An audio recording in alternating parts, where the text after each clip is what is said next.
Thank you for tuning in to the Ultimate Hockey Podcast Uncensored. Viewer discretion is advised. And now your hosts, John Stewart, Coach Johnny Prendergast, Andre Liquid Parfiniak, and Elliot.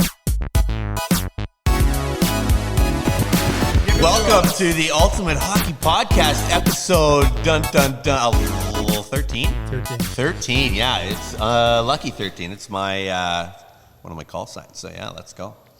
Lots to talk about. It's been a minute since we've been together. We were trying to figure out a better roadmap here to sort of gather our thoughts moving forward. But yeah, it's summer, it's nice out, and lots to discuss, so let's get on with it. So I guess, yeah, the first things first. Artūrs Šilovs. Yeah. Gone. Bye.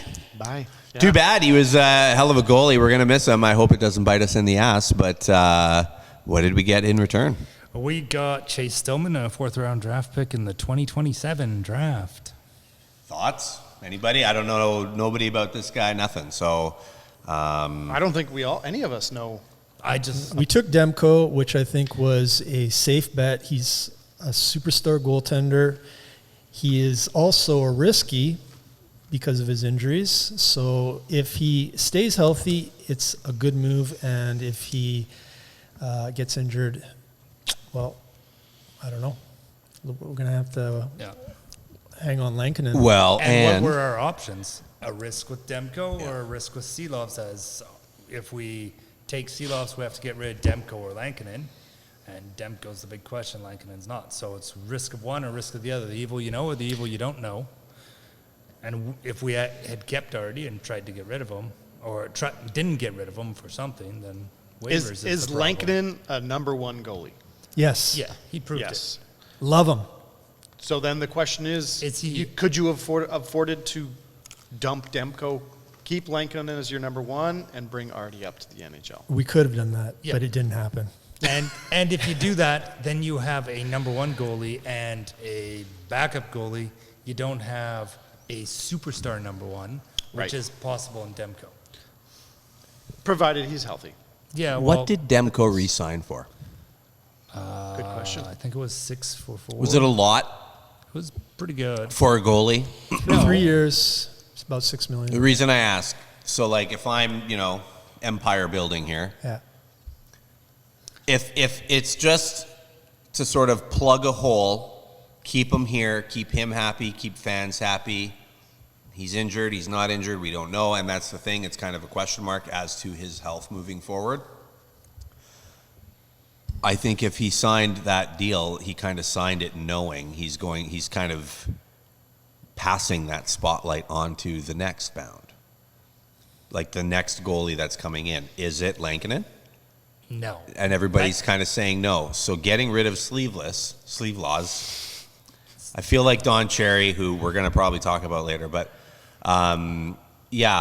getting rid of him, Artie was up against it because contract years next year. I think we were just but he's still going to be fairly entry level. It's not that. It's more we got a guaranteed number one in Lankinen. Do we risk it on someone who has health issues that we know, or are we risking it on someone that tried and didn't make it at the NHL level and is possibly ready to make that jump, but you don't know? And again, I wonder about, like I said about... the last one would be they're tanking for McKenna. Yeah. You guys are goaltenders. Why didn't Šilovs make it? Like, I saw a great goaltender, and he was exciting. He kind of was like an underdog because he was small, but he was young. But I mean, he's skinny, and most great goaltenders are skinny these days. So, you saw a great AHL what did you guys see? Nope. Do you want me to go first? Yes. You go first. You're still the goalie. I am no longer. He is a great under pressure guy. We saw that when the Canucks called him up for the Stanley Cup playoffs. And then we saw it when he played for his home country in the Four Nations, or was that World Hockey? Some World Hockey game. Yeah. And then we saw him shine in playoffs for the Abbotsford Canucks. But some guys, maybe he just didn't fit in the room, didn't have the right headspace. Maybe he matured while he played with the Utica Comets there, the Abbotsford Canucks, and like Utica Canucks. Yeah. and maybe he's matured and gonna be better, but it's like some guys just don't have the headspace for what happens at like the NHL level, right? They can't handle either the distractions or the media or something. So I think Maybe it was that face-off that he let go in. They said he can't handle the face-offs in a double overtime playoff game. I think you're going to interview the guy, ask him a bunch of questions before you let him go. And part of that was like, how was your season? How do you feel? Okay, well, we're thinking of doing this. Where do you kind of want to go? Like, they'll give him an option, at least to speak his mind, right? They're not going to be like, okay, you're just gone, bye. I mean, the fans loved him. The fans did love him. And I Not only in Abbotsford, but even when he was playing in Vancouver with, the shirt that he was wearing and all those guys in the Artie party and the stands and stuff. There was like this momentum for him, and now that's all gone. I liked your theory on why we signed Demko. Maybe you want to dabble in that a little bit. Okay, so my theory was Demko's proven to be a superstar, so we signed him, and it wasn't just because he was a superstar, it was also because of his friendships with Besser and Pedersen and Hughes, and I think there's a really strong friendship there. So why not keep that together and let that friendship grow in the room? Because I feel like Demko was a big part of that core friendship, and that's usually what builds a really nice, strong hockey team. So, Yep, you got to believe and trust and want to be there. And you were also saying that part of your thing was that Besser signing based on Abbotsford winning and seeing that potential in the AHL, possibly coming up to Vancouver. Maybe he saw something that he liked. yeah, I mean, Besser, he was going to leave, and we all said goodbye to him on the final game of the season. Yeah, and, basically, yeah. And we were just like, okay, so what happened there? Why did Besser sign with us? And my first instinct was that, like, Abbotsford. Yeah. He saw something in Abbotsford, like some potential there. Yeah. So he's on board for another 7 years. And, maybe the same thing kind of followed up with Demko and Garland. Which is great because I do like Besser. I like Garland. Demko, I was a little on the fence. We'll see. Because of his injuries? Because of his injuries, yes. Yeah. I don't think that Artie was there, but at the same time, I didn't think that Demko is going to be as healthy as we want him to be. But we're going to have to put a trust and see where this goes. Yeah, but look at it also. Artie, when he was up in the NHL, he didn't get many starts. Mm-hmm. Whereas, like in the AHL, he got a lot of starts. Maybe he's one of those guys that need to work a lot. Yeah. Yeah, Pittsburgh's going to make him a number one goaltender. He's going to get tons of starts, and then he's going to develop, and he's going to become a superstar goaltender. And Pittsburgh's going to win the Stanley Cup because Artie is a champion. Fucking rights. He could be the next Fleury, right? Like, he kind of has that headspace. You talk about all the momentum he gained here. He's not losing it. He just has to kind of restart it in a new town. We've all gone from school to high school before, and this is him doing that. He will be what Pittsburgh needs. Everybody's going to be looking to him, and if he wants it, man, there it is.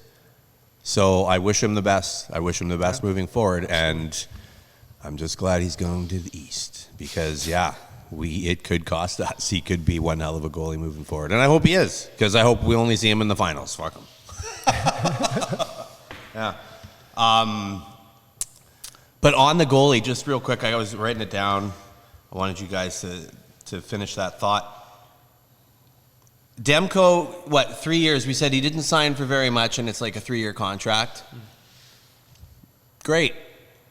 Because he will be a world-class goalie for hopefully 80% of the games, and we're starting Lankinen, and we're trying to develop the young guys, and I want to bring back that young Russian kid. So read an article today and didn't write anything down, but it looks like the Abbotsford Canucks just signed or drafted a guy. I don't know how it works down there. I really should do my homework if we're running a podcast here.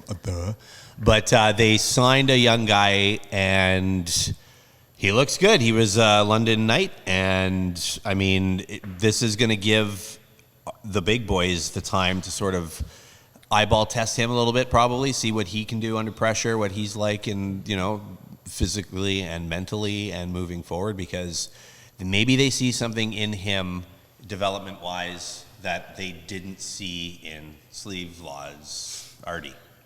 He looked solid in the preseason. I know. I mean, it's hard to say, how do you, he won the cup at his level, so hard to fault the guy for that. But I mean, it's exciting, I guess, to know that hopefully they see something else in this other guy, right? Or their back's up against it, and this is just the best move they could do at the time. Either way, I think Artie will thrive in Pittsburgh. He gets the chance. Well, I did watch that Russian goalie in the rookie camp. Okay. I was watching some footage that was posted, and he looked solid. He looked really good. But then again, he's also going against other rookies. It's not going against he established looks bigger. players. He looks a little bit bigger. He looked a little taller. Yeah. From what I saw, like a little longer, longer in the legs, I think. And I don't know if that's just a stance thing, or an actual physical thing, like if he's just physically taller. But so that could also be, a goaltending coaching staff kind of decision, because I feel like they like the Demko style of body, that big, tall, lanky dude, Everyone this does. guy. Yeah. No more Mike Richters. No more, what's his name? Dan Cloutier's, guys who would fight you outside. No, man, it's all tall, lanky guys. So the goaltender is kind of turning into the tight end in the NHL a little bit. Except Hey, for Nashville. when you were a young kid and, it was like tyke or novice or whatever, right? And we're making a game, maybe it's an outdoor ball hockey game or, something small on the ice.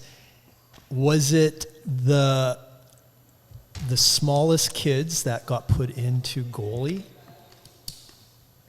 for you guys? Like the small, quiet kid that didn't have I want to say yeah. Yeah? Yeah. Because for me, it was always this. The youngest, the smallest run to the litter had to play goalie because everybody else wanted the glory to score goals and stuff like that, right? Nobody. Not for him because he was always volunteering to Well, go in. this is a good I have a story. Okay. I'll tell you how it happened, how I experienced this. Gather round, kids. That's Let's right. all gather Let's here start for the story fire. time. Okay, so painting the picture, it's the 90s. Burnaby Minor. My first year. Now, I started playing hockey at 9. Late bloomer. By Canadian Oh, this is going to be good. I can't believe this is going. Hey, man, the internet's forever. I can't wait. This is how it started. My dad played pro hockey out here. He tried out for the Canucks. Anyway, that's a whole other.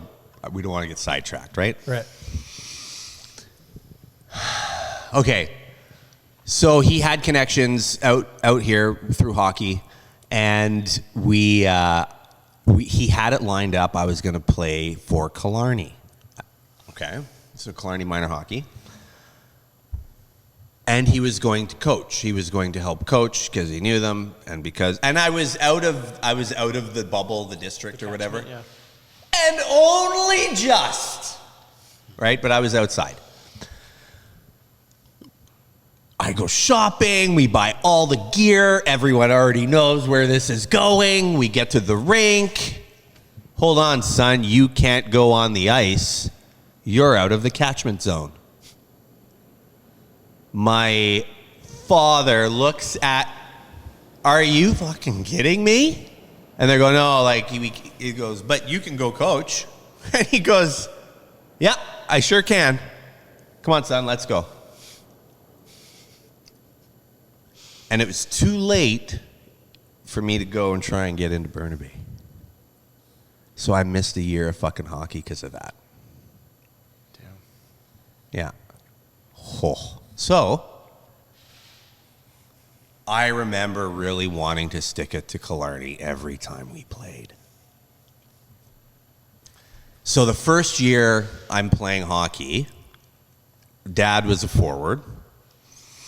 And he knew hockey as a forward, as a player. But yes, John, I was very flexible. Still am. Could do the splits. So when we were playing road hockey, a lot of the times I was the goalie. 1 year. Just give me 1 year, kid. Please give me 1 year. Play player 1 year. Just do it for me. Just do it for me. Guess what happened?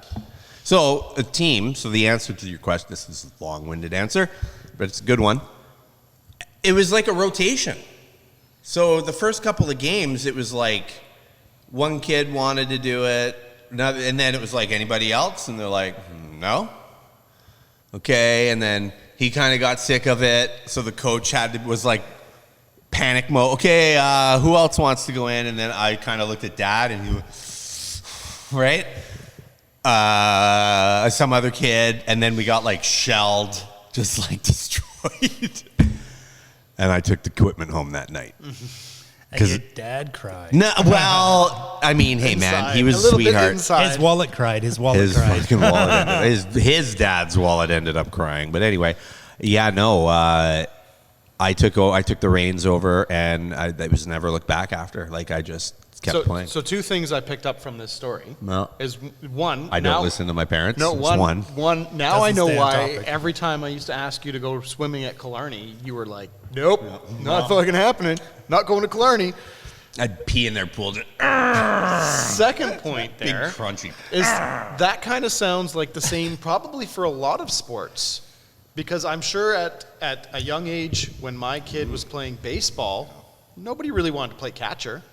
But over the years, everyone kind of gets their turn in there, and then they kind of like, oh, I actually like playing that position, and they'll go from there. Yeah, true that. Like, so it's probably for a lot of sports. For baseball, it was, I want to play pitcher or first base. Yes.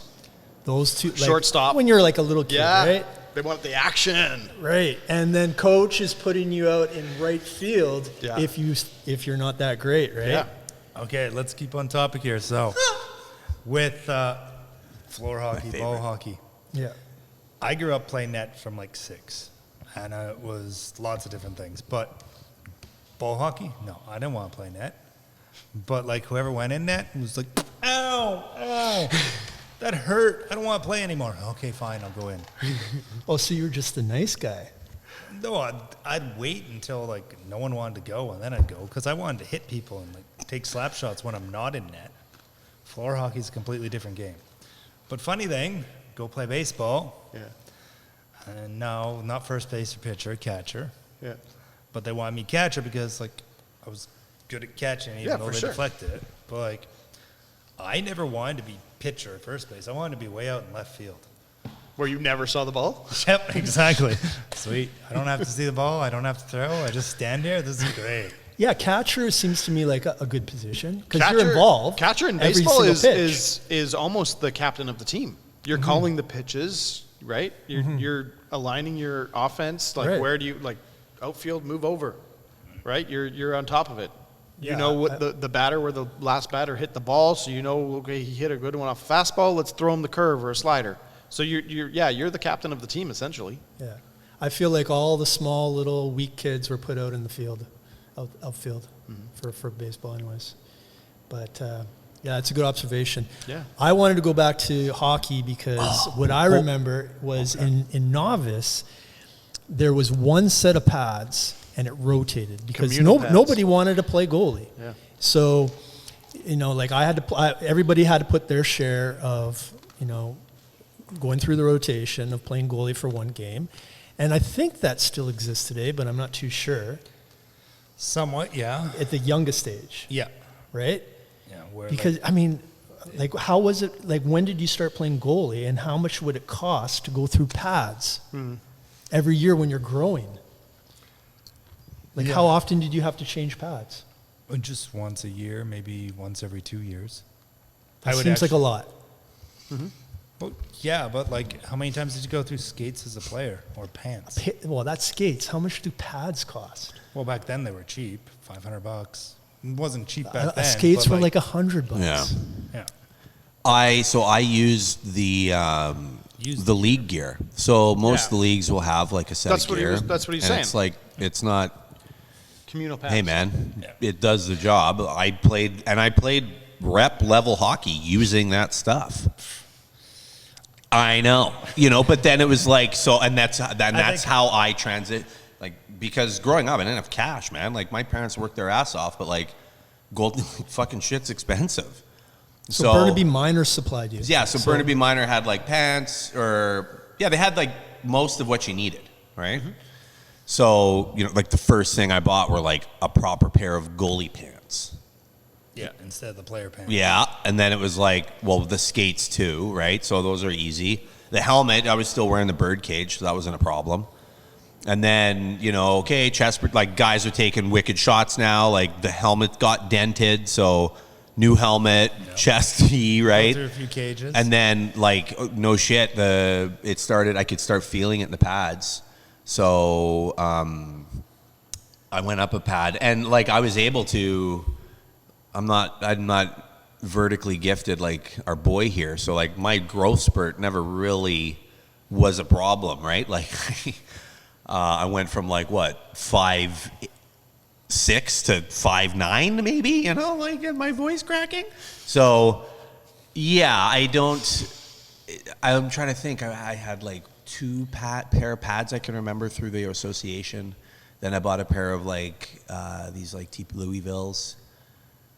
And they were decent, but they were like some weird hybrid pad material kind of thing. And like I remember once I got to like a proper age, I could start feeling it in the legs.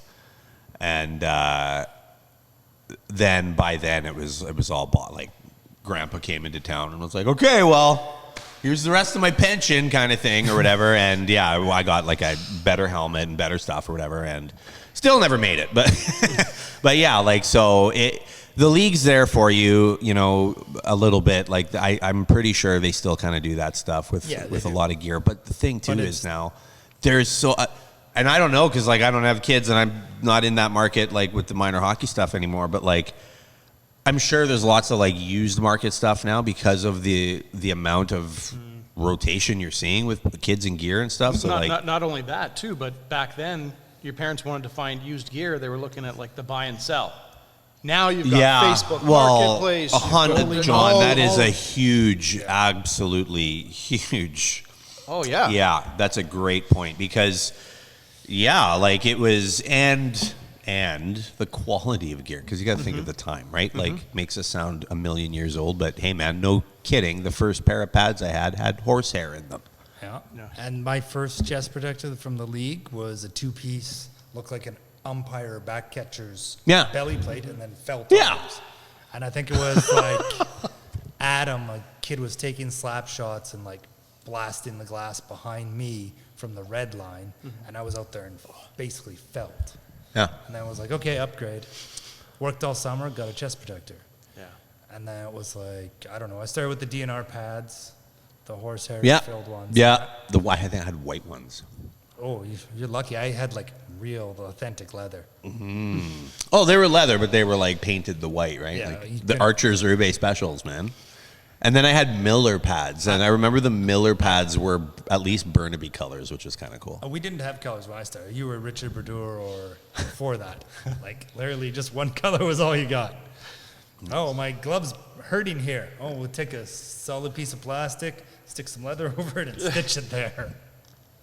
So tie it back all together. Yeah. I think that my theory is that the goaltenders used to be small because that's who was playing goalie when, everybody's picking the teams. Yeah. The small kids got thrown in net back in the day. I'm talking maybe the 60s and 70s. Because in those days, it was a lot more dangerous to play goaltender with the mask and the equipment that they had. So maybe a lot of kids didn't want to play goalie back then. A lot of loons, though, too, right? Like Looney Tunes guys.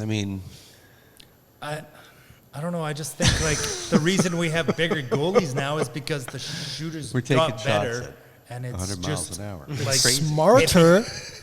Shooters are smarter, better. No, it's skills. as a coach, I would want the biggest kid to be in net. No, Well, as a coach, you want Can't the coach body size. But like that body size came because guys started scoring more. Because in the 80s, 70s, there's no goalie development whatsoever, right?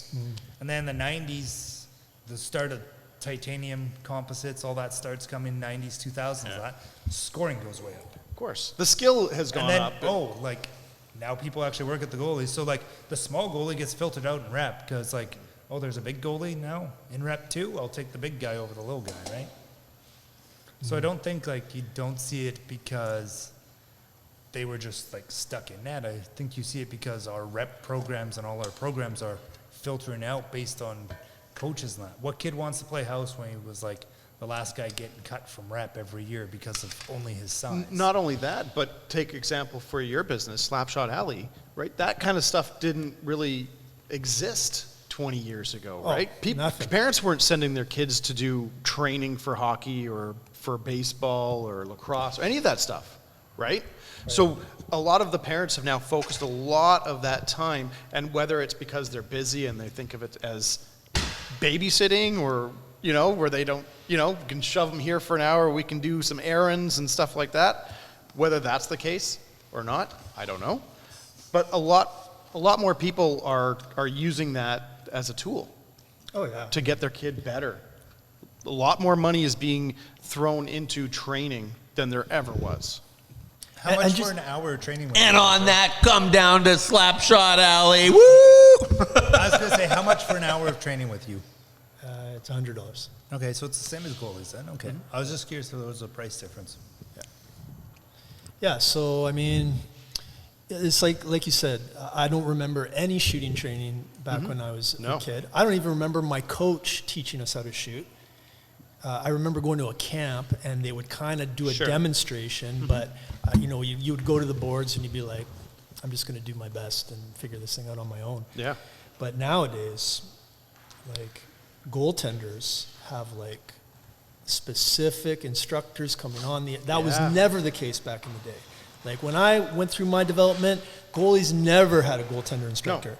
Now, all the associations are hiring goalie coaches. Yep. But one problem I do see in almost every association I've coached with, they do hire very good goalie instruction schools and that, but like the guys that are coming on the ice, they're kind of like, okay, do this, and they don't care because it's one of 50 kids he's going to see in the month with that association alone. Not to mention when they come to private, they use it as like, hey, like come to a private group kind of thing. Yeah. And I've gone there. I've got a kid that like, excuse me, got a kid who's training with him, but he's like, why are you correcting me and they never do? And I'm like, because you're one of 50, 100 of them that they see in a day. Yeah. Yeah. If you go one-on-one with them, yeah, they're going to correct you. But Times have changed. What's up, buddy? You give me like PTSD on how coaches coach at 5 o'clock in the morning. Now listen, I've had some great coaches and I've had some not so great coaches. And in those, both of used to wire shots at me from probably about this far. Okay, everyone, are you ready? And it would just be like that. There would be like the group of kids on that side, and he'd give you a demonstration. Just line back, weight transfer, go. And you don't know how good he is. Yeah, When's the last time he's played hockey? At what level did he play hockey? Is he still hungover? Are you watching him? Is he still drunk? Twist his hips and do everything right, or is he fat and out of shape? The level of coaching has gotten better from what I've seen. And if I'm still yelling on, it's because I don't have a thing. But no, man, like I laugh because some guys will bring guys out. Right? Like if a coach, a family friend likes playing high-level junior or something, they'll bring him out. Hey, come help our defenseman on some angles and stuff. For no other reason than those kids are now like, oh my God, some superstar is at their practice. Full attention. Right?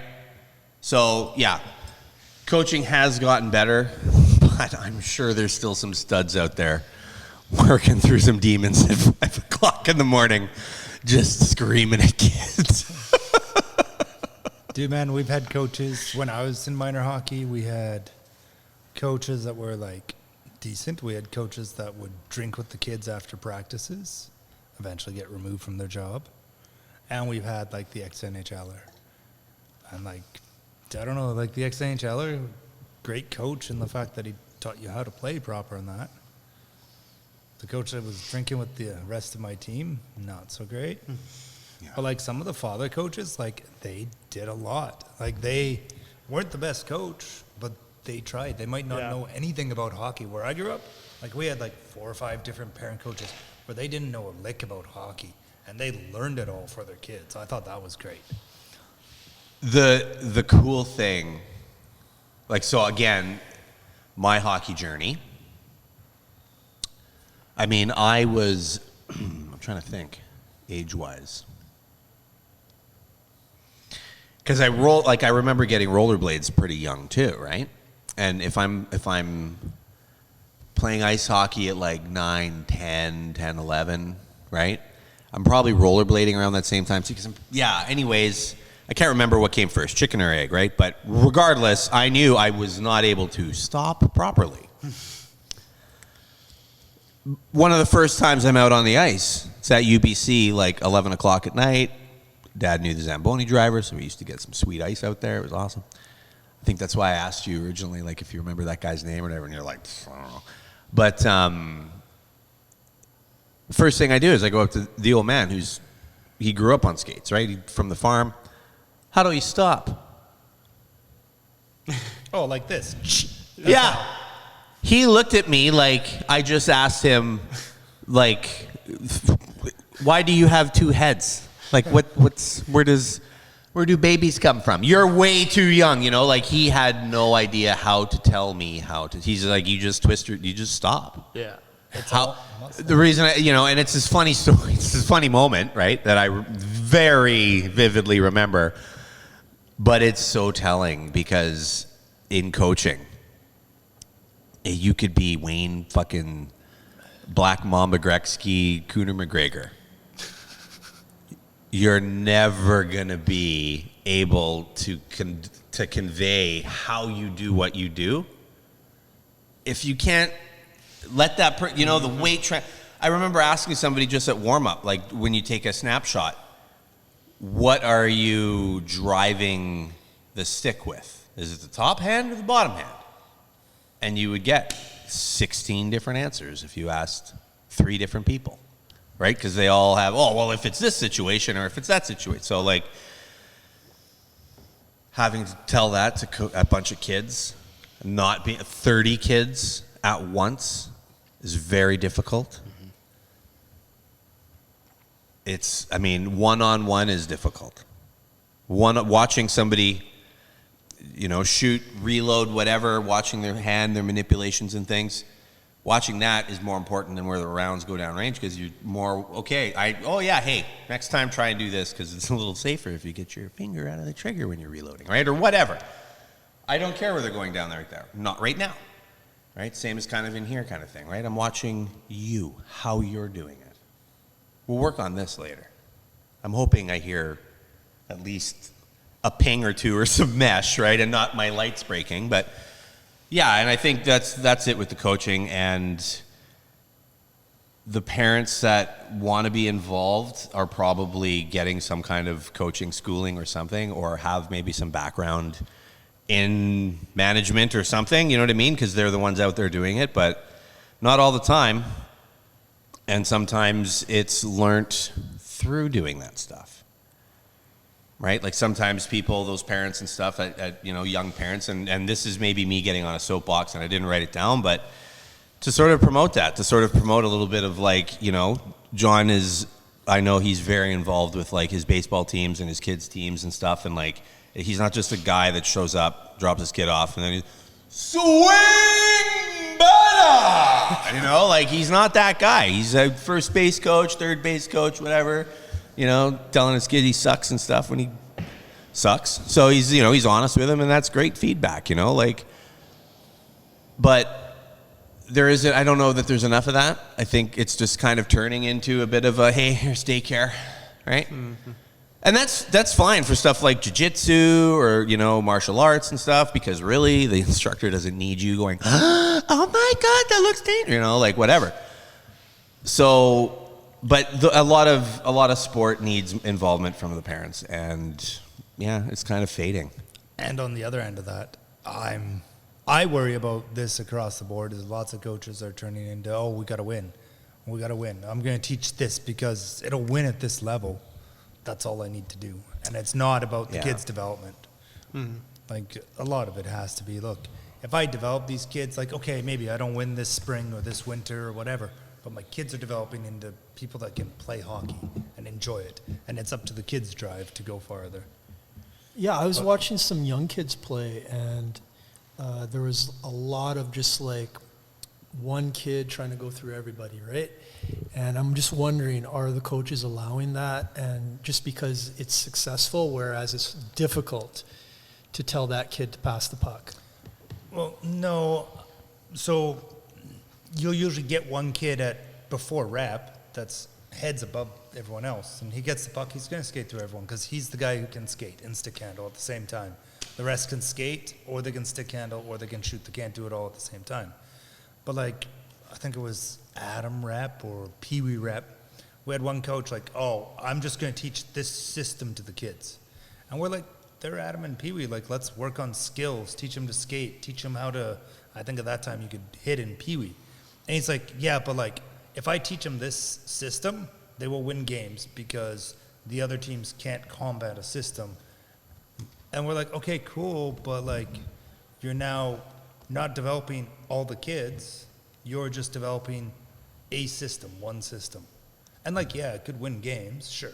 Because it was like, pass here, regroup, stretch to there, tip to there, and the guy's gone. Okay, cool. But like, the kids never grew that year.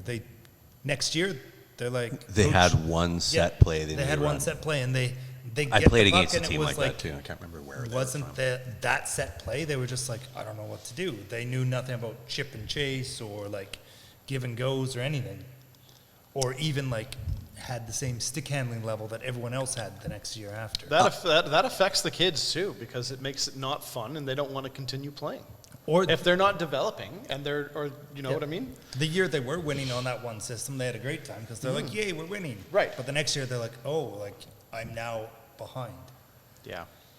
I coached years ago. I want to get back into it, but yeah. So I had two studs at least that I can remember off the top of my head. I'd have to look at the roster again, but like two guys that for sure stick out in my mind that were like just bigger kids, solid forwards. I had one solid defenseman game, and if I was like down 2 and there was like 8 minutes left, I could probably put them out there for 8 minutes and they could probably get me like 5 goals.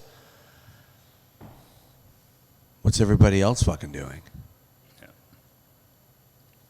And I want to let that hang a little bit because that's the parents too.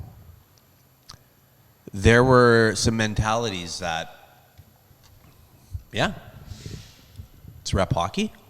This is the tier, like double A, because we're the second team. That's the world. That's whatever. Cool, because you tell that to this parent who just worked his ass off, double OT and everything to try and get his kid here in the first place, right? Like, you can't do that.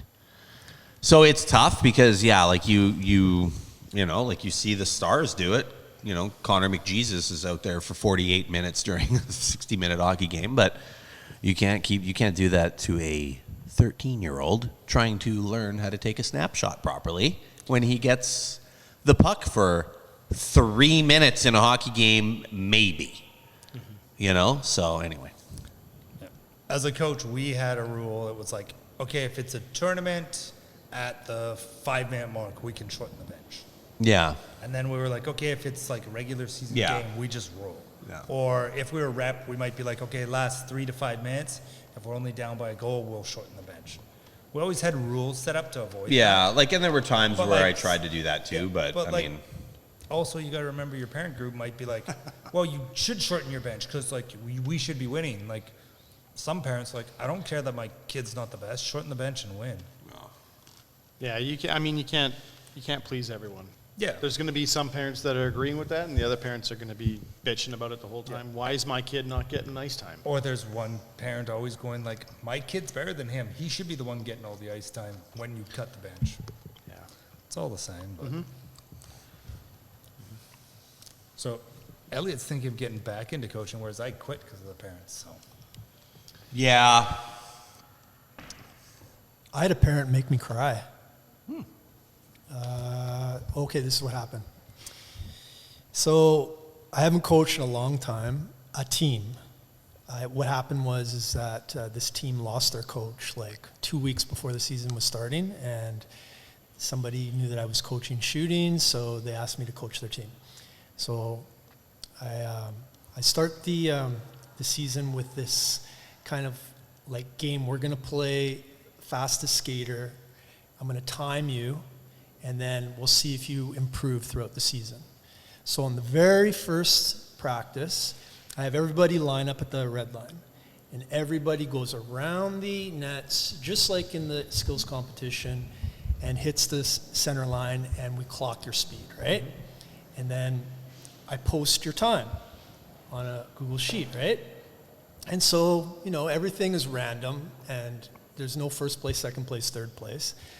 But, of course, the kid who had the slowest time, which wasn't by much, it was like 0.5 seconds, right? His dad gives me a call that night. Oh, shit. And I'm like, hey, how's it going? And he goes, who do you think you are? And I said, I mean, you can tell where that's going right away, right? Mm-hmm. And so, like, I tried to, like, comfort him. I'm just like, hey, listen, you know what? I know what you're saying. Like, you're upset that he got the slowest time. But don't worry, he's going to have lots of other opportunities to improve on his time. Quit feeding him cheesecake for breakfast. I'm just kidding, sorry. Holy cow, man. It was an intense conversation. Yeah, I bet it was. I ended up crying. I actually did. No. Did he get? I was sensitive. I haven't been coaching for a while, But did he get where you were coming from with the style and the technique that you were providing? I tried to explain that to him, but he wasn't in that phone conversation, but he remained very hostile. Okay. And there had also been a precedent. Guess who grew up getting participation awards? If he can't understand what you're trying to, your kid's the slowest right now. Hopefully, next week when we do this again, his time will have improved. Yeah. Maybe he won't be the slowest next week. Yeah. Maybe little Johnny has a sore toe or some shit, right? Like light the fire under his ass. But yeah, some people, anyway. So. Easy there, Don Cherry. How did the kid feel about that? Like, well, was the kid I never asked. I don't. You know what? I never asked the kid, and I never got any. Like, I know his face to the day. I never seen him upset. Like there was no bullying going on in the dressing room. But I was just going to explain to you, there was a precedent. These parents were bad parents. Mm-hmm. Like, apparently, this is the T-Birds organization, so you got a lot of well-off families. Shout out Damn. That's okay, man. No, get it out there. Shout out T-Birds. They need to know. Yeah. These they need to know. Guys, we're supposed to remain somewhat anonymous. Okay, so, anyways, what happened is that they had like a high-profile coach being set up for this team. It was A3, Pee Wee A3. So, and like where on the thing? So we're finding out why the coach quit 2 weeks before the season. But it was also very strange in the way they selected these kids. Like, easily some of these kids could have been on the A1 team. And then we actually did better than A2. And we could have easily beat the A2 team. So the selection process was terrible. Like, they were grading these kids with like 3 and 4 and 5, and that's how the team got selected, through a numerical system. And I was just like, that's not the way I would have chosen this team, right? Because I easily identified players that should have been playing A1, and whatever, right? So the parents were already pissed off because they know that wasn't the proper system. And so they're on the association. The association is telling me that these parents are a little bit crazy, so you're going to have to deal with it. And I was like, oh, fine. I'm easy to get along with, right? But in the long run, it was I could not win over those parents at all. Their minds were already made up when the coach hightailed it out of there, and they got some random hockey coach to come in and fill the gap. They already decided that I wasn't qualified for that position, so. They were tough on me, like, from the get-go. So, hold on, real quick. So, conversely, in Burnaby, at the time I was playing rep hockey, the coaches, and this was started by my father, unfortunately, either fortunately or unfortunately, so him and Gary McCaw, they had, I can't remember who, they had some of the assistants run like 2 of the sessions that you would, like the warm-up sessions for rep or whatever, so you'd go out Tryouts. and yeah, but not even, like it was kind of like a pre-tryout. Evaluation? Yeah, like That's what they call for it. seeding, right? Yeah. Like so that they would pick sort of where you go, and then that's kind of tryouts. Yeah. But then each coach was responsible for that seeded kind of thing, right? And everybody was still under the process for like a couple of, like that month. And then at the end of it, each coach, wherever he was, had his team. So what they did was they scouted out, they extended the Evaluation? Yes, by like a session or 2, so that they could all go and basically have a fucking draft. So they had like a football style draft of like who they wanted, so they basically drafted their teams. And what was crazy was, so the game, like it was fucking competitive. Like tryouts, because all the teams were very even. Instead of it being like all the fucking A1 dudes, right? So it made it like, I remember, I don't think they do it that way anymore because it made it harder to kind of assess the individual. I forgot it, I like kind of purposely forgot it. Sorry about the distraction. That's there. okay. You can. Did I bring cash? I think I brought cash. Epic. Or did it fall out of my bag? Oh, it fell out of my bag. Oh, Weird. Okay. Convenient. Anyways. You can make a little note with an IOU on it. Well, I have some coins. Well, we could they're probably not put going like in there. a ticker under each of us and for each episode. And we'll say, yeah. I that's have good. no That's a good idea idea. where I was in the So spot I was going ranting I've been about. with but one association, and it was kind of the same thing. The expedition games or what? Oh, yeah. Exhibition games are going. Yeah. And So they then- don't do it anymore, sorry, because it was too hard for the individual player. And what happened was the team, like the A team, had a hard time because he didn't he kind of knew who he wanted, and brought his guys, but some of the guys who he thought were really well were just kind of doing well, and it wasn't the best method, but it was really fun. So anyway, sorry, go ahead. As long as it was Some of really it was so good because you knew everyone. The refs, a lot of it was just scrimmage, so it was dirty. I'm in net, so I'm just kind of popcorn. You're the dirtiest one. I'm Terrell Owens, popcorn baby, right? I remember it kind of being dirty and stuff. But it was just personality. You seeing who wants it more, Yeah, man. Anyway, those were the One association I was with, the rep coaches were told hey, this year we're getting outside evaluators because we want it to be fair. You guys can't be oh, I had him last year, I'm taking him this year. Because some guys would get washed over because it's oh, I had him and he plays well with him. This guy's not really of level, but he plays well with him and they're neighbors, so I'm going to take them both, right? That's smart. Yeah, but the problem was this association, so I came in as an outside evaluator, and then the rep coaches are going around like, oh, mark this guy this because I need him on this level team, not on that level team. I'm like, and then so you evaluate, and then afterwards, where you're supposed to hand in, and the head guy is supposed to look at it and go, okay, these kids should be on this team, these kids should be on that team. Instead, you go in and it's a room, and they're like, well, I don't agree with this one, so we're going to change it. I don't agree with this one, we're going to change it. And it didn't get the politics out. No, I was actually gonna say, because that works and it doesn't work, because maybe the kid's having an off time and you don't know that kid, but the coach does, and he says, I know he's better than that. This is like an anomaly, right? I understand that, but you're also, we had like 6 games and like 4 practices. So there was more than enough time to shine. But like that was what actually got me into coaching. I'm like, oh, so this is why I never made this team or that team. It was because of politics, or because like, oh, this is why I was always backup. Okay, now I understand. So I got into coaching to eliminate that. But I also went to other associations where they had similar methods, but like there was no, oh, I don't agree with your, he's not a 5 skater, he's a 3 skater.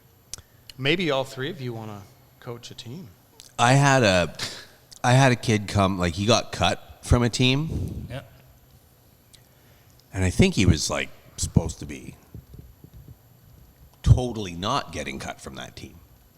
Yep. And he showed up to my team, and he didn't even last a week and a half, I don't think. Because I think I had him for like 2 practices, a game, 2 games, like a home and away game, a practice, and I didn't even want to dress him for the next game. So I cut him. And it was a huge problem. I had to go sit with the association, like I don't know, there were 2 of them. The parents are in there. Yeah. And here's me having to sit there and tell them why their kid, you want to hear it? He's not working. He's not trying. Yeah. You're not parenting him. Like, fucking, what do you want me to say? Like, it's so weird that you're defending your situation there in that moment. But, like, if they want to hear it, man, the coaches out there, let them have it. Because some of these parents don't get the message, and they're not backing you up. And they're not backing you up at home with the decisions you're making.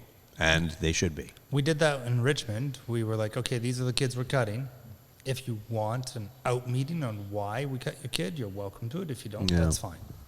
And like some kids came in, and when we finished, they were crying because that was some of the first times they had really heard some criticism about their game.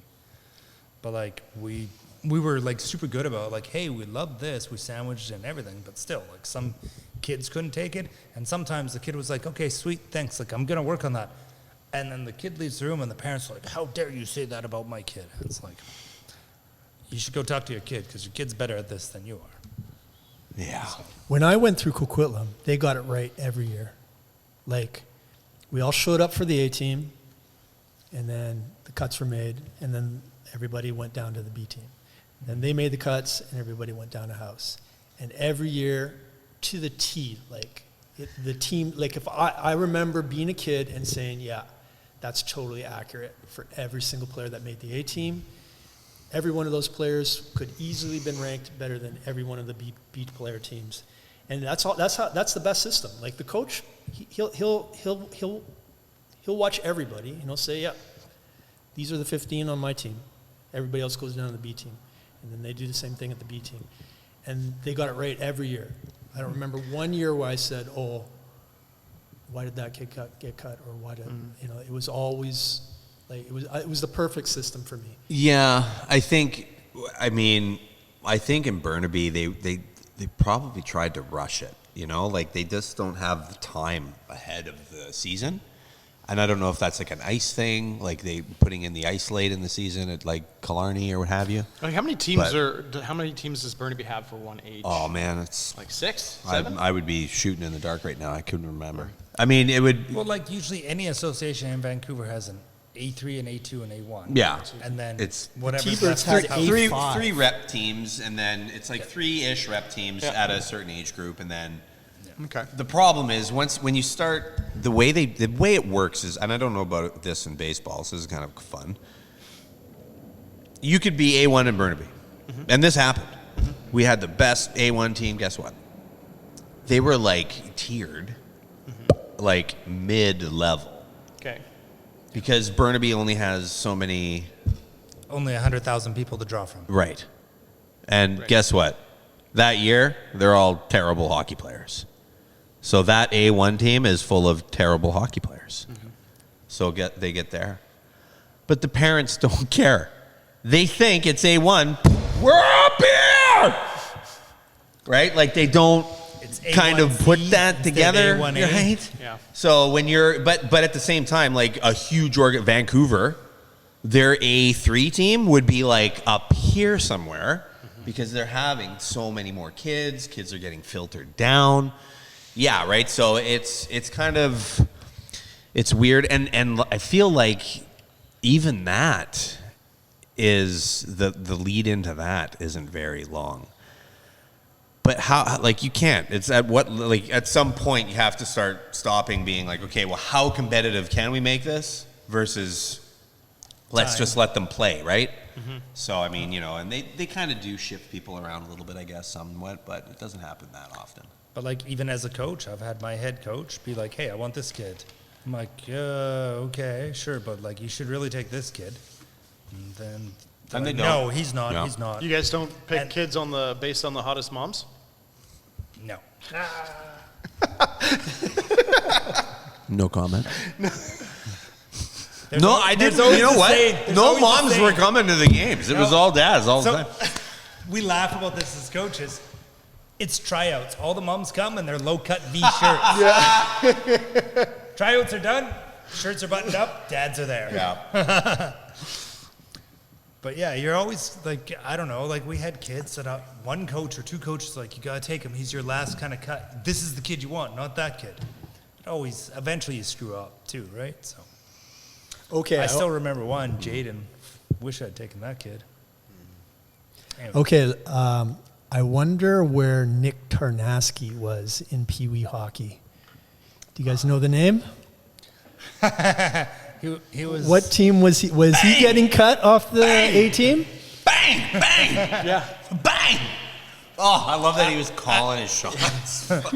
I think he was probably getting cut because he might not have had the best hands at that time, but he grew big and he. Did he you got see? I got a real good story about a guy. In 2 seconds, I'm going to tell you about him. Let's stay on real Big after. Bang. Yeah. But the Tarnasky thing. Did you see they put a plaque where the guy Yes. got Yeah. thrown? The golf course put a plaque there? This is going to be a legendary some story. guy with Some like guy a went there couple with a of little plaque. On this day, This is one of the someone biggest died. stories of the year. Yeah. So funny. Why though? Why is it the biggest story? Because there was. Well, you're the video first of it. one who notified us. I said so it. you tell me why. Well, it made Instagram that, and then like everyone in TSN to Yeah. I don't know, Spit and Chickles was talking about it, and I'm like, if this happened like 10 years ago, no one would bat an eye, no one would care. But now there's actual video going of it. I'll tell you why like- it was so big for the hockey industry. Because those punches were awesome. Like full on hockey fight. He grabbed him like this and he Ragdolled connected. I mean, He was being so nice though. He only hit the guy like in the Yes. skull, right? He was just like, oh, I could kill this poor guy. That's but right. No. He warned him in advance, too. Yeah. Oh yeah. yeah. The sad It was thing, the hockey thing to do. Yeah? I feel sorry for Tarnasky though, because like he's coaching right now, I think in junior level, and they were like, we're gonna investigate and all this. That's like, It was self-defense, and they're Yeah, yeah. easily going to decide that. oh yeah. The other guy apologized already. He's not going to be doing Did the other guy apologize? Yeah. Yes, Oh, I it's, didn't it's see a that. great Oh. apology video.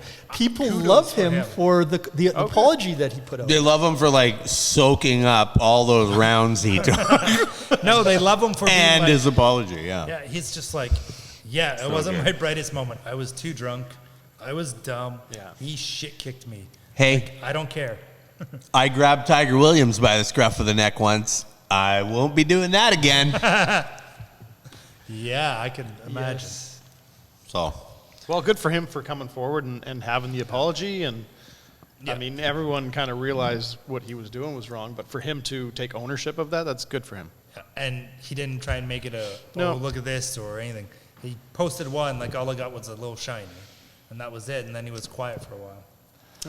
Yeah, The other thing that's going to be good about face this video.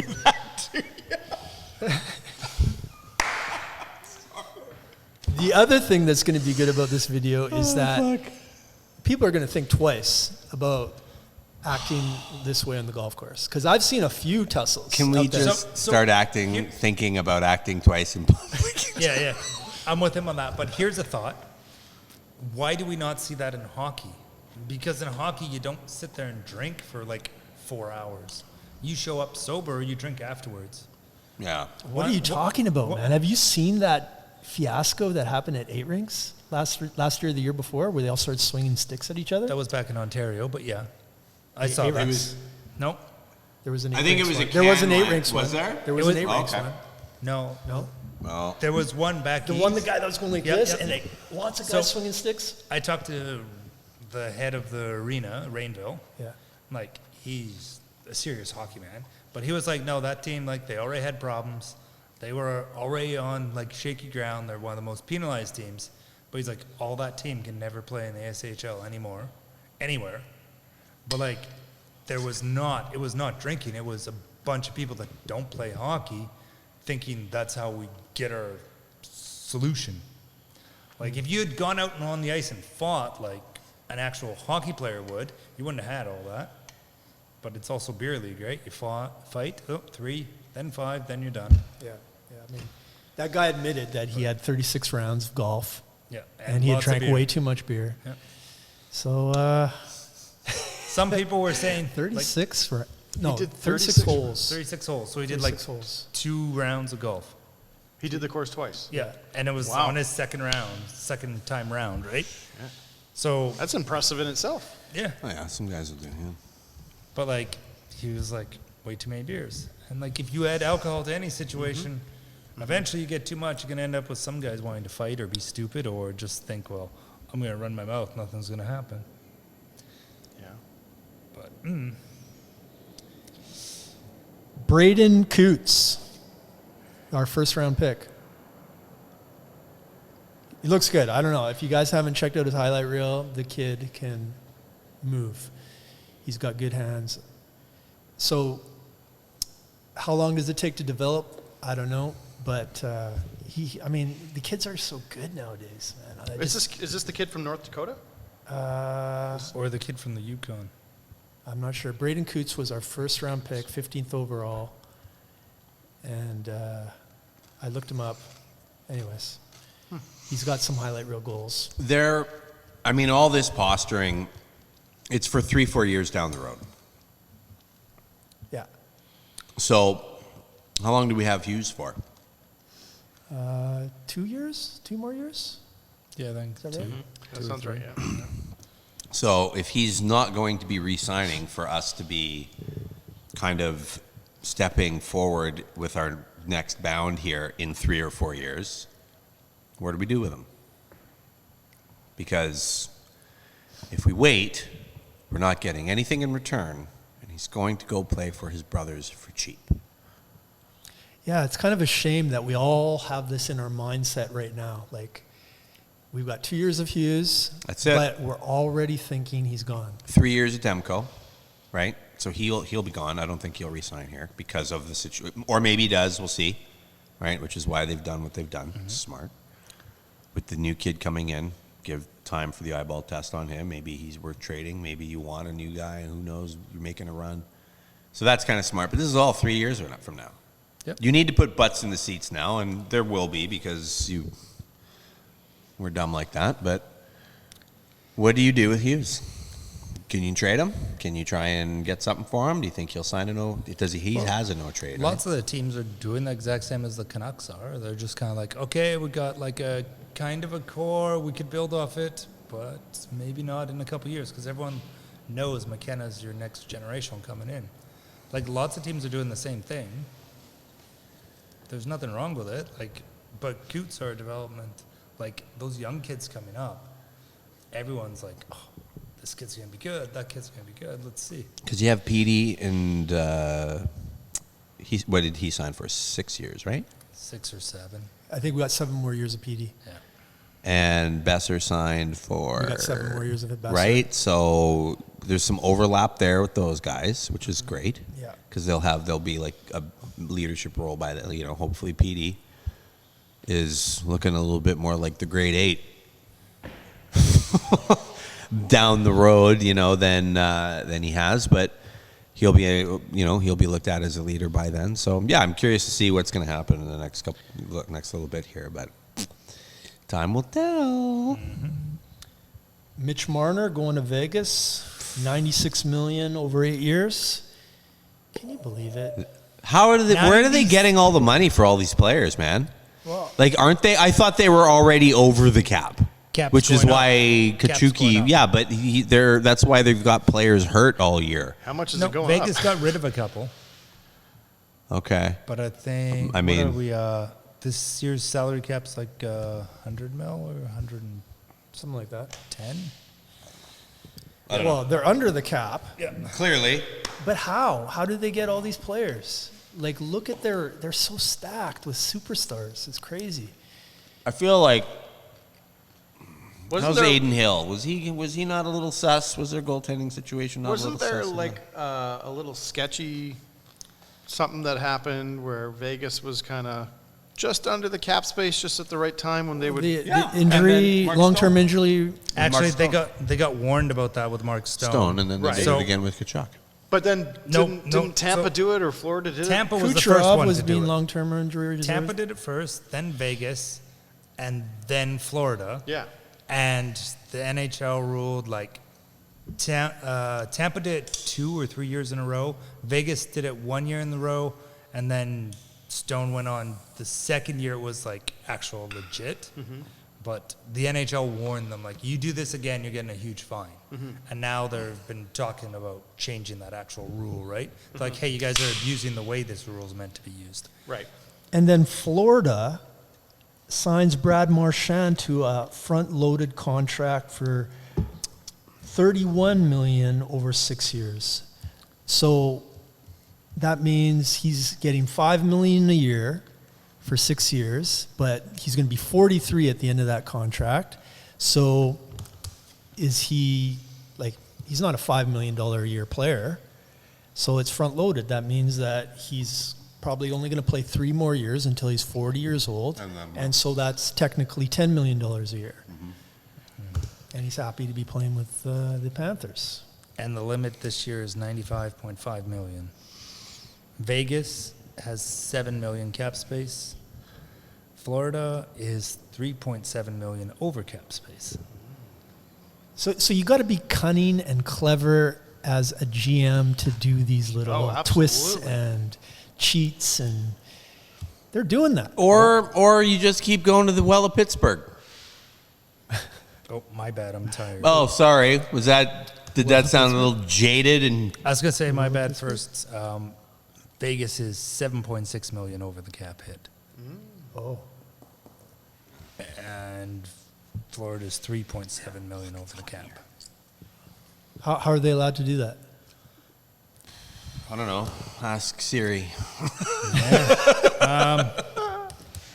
Maybe this is just, I'm looking right now, but maybe this is just based on the current, and they have to deal players before the season starts. Okay, Probably, yeah. yeah. Well, they'll figure it out then. But still, if you're over the cap space, you're supposed to be fined a huge amount. Like, was it? It's supposed to be a big fine, and then we'll see. I mean, I don't want to have to know all these numbers anyways. Like, I don't really want to, judge teams by their cap and all their contracts and all that stuff. Just like, I'd rather just, tell me what the team is, tell me who our roster is, and let's try and encourage. Can I get behind them? Yeah. There is a market for that, though. That's why on those EA games they put be a manager and you can, set Do you your- want to be that guy? It's a tough job, man. These managers know every little deal. Like, I'm talking about us as a podcast. Do we really want to No. study all this shit? No. I just keep experiencing it from different people. Like, someone's talking about this or that, or someone's involved with this player and that. So I don't know. Like, oops. How many times has a That's through the swear jar? That was for me. How many times does a team win the cup that's like got a tax-free state? That makes a difference too. Yeah. Lots of things that can be it. Did you swear twice? I only swear once, but I can put that in there for Elliot. Yeah. For later. For Elliot. Yeah, you get one for free, buddy.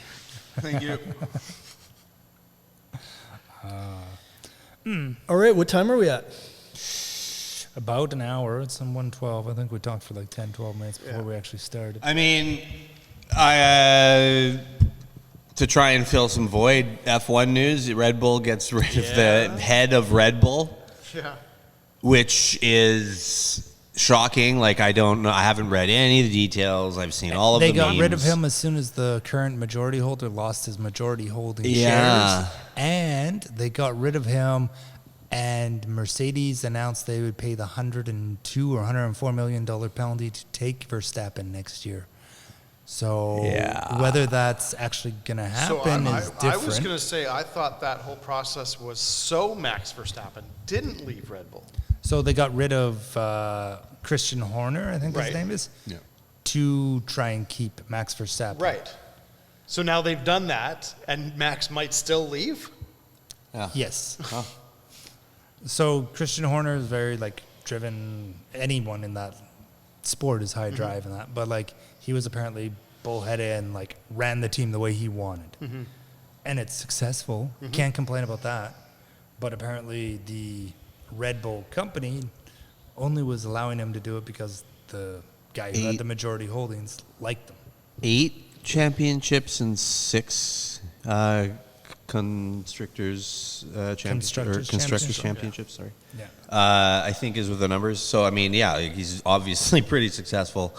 I'm sure he won't be out of a job for very long. Depends on attitude. Yeah, and I mean, or he'll go into broadcasting or something because maybe they'll want his. I'm sure he's mean mugging attitude up there, right? Yeah, because he'd be a pretty smart guy. I thought it was interesting because of their success, a little bit because of the shareholder thing. I did hear that, and then Red Bull is always they're so bleeding edge on things, like they always the wingsuit stuff, like they're always kind of pushing that envelope on certain stuff. Like they put together the drone that followed the Red Bull truck, and that was like the F1 car around the track. Sorry, everyone, it was late night last night. Well, what is Red Bull? Is Red Bull a drink company? No, it gives you fucking wings company. Yeah, right. So it's a media company. Do you know how much Red Bull bought that car from? I believe Ford. Ford was in Formula One.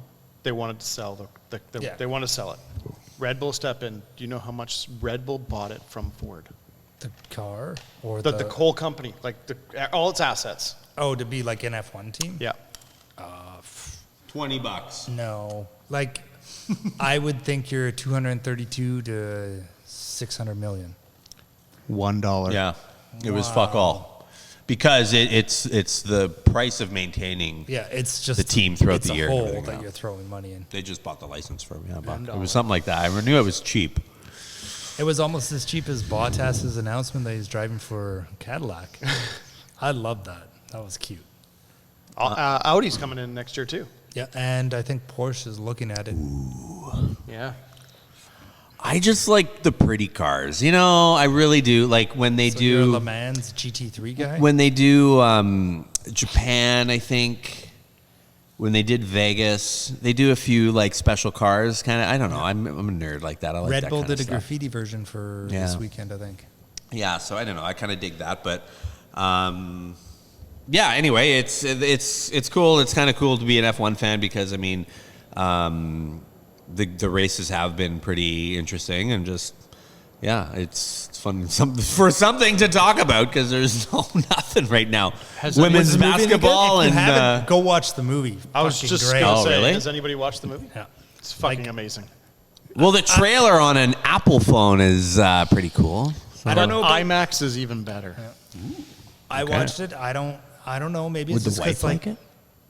Yeah, Brad Pitt's in there. Oh, right. That just makes me want to like it. I don't know. It touched a heartstring with me because, I was like, oh yeah, like that's the way I feel about the sports. Like, it doesn't necessarily pertain just to F1. I was like, one of the fun things was like, so Brad, why are you back? Or like whatever his character was, why are you racing? Why are you racing? He never answered that the whole movie. He's just Don't give anything away. he's just heads out to the next place. I don't know what it is this summer, but I've seen the F1 movie. I saw the new Jurassic World movie, which I won free tickets for. So I checked it out. It was really good. And I just watched the Superman movie. I want to go see Superman. Really well done. You want to know what I think it is? I think during COVID, a lot of movies took a big hit because everyone went to streaming. But now there's so many streaming companies. Everyone's kind of like, well, I'm not paying 20, 20, and 20, and 20. And then, like, this movie's on, but I got to buy a subscription to some other company. We talked about that It's earlier, like, let's too. just freaking go back to the movies. Yeah. Lilo and Stitch. I so want to go see that. That So looks good. Jessica and I saw Lilo and Stitch as 20-year-olds. Stitch is such a good character, though. It's like a So I Boston mean, Terrier it came out 20 years ago, and 2002, I think, 23 or something. Like, we had just started dating, kind of thing. Anyway, so we went and saw the movie, and I said that to her when we went and saw the live act, and she went, "Oh my god, it was so good." Yeah. I mean, I don't want to say it's better than the cartoon because I love the cartoon, but really good movie. So like, yeah, if you haven't seen that, so it's kind of cool to see. I guess there's a little bit of a comeback with some movies in theaters, but And some good ones. the quality of movie, though, I mean, we got to start thinking of some better storylines. Maybe, I don't know. Anyway, Can't do seems to the be a lot of remakes. repeats, Yeah. right? Well, that's it for today, folks. Thanks for tuning in to Looney Tunes and everything else. Totally. This episode was brought to you by the letter 2 and the G for grapes. Okay. Thanks, guys. Later.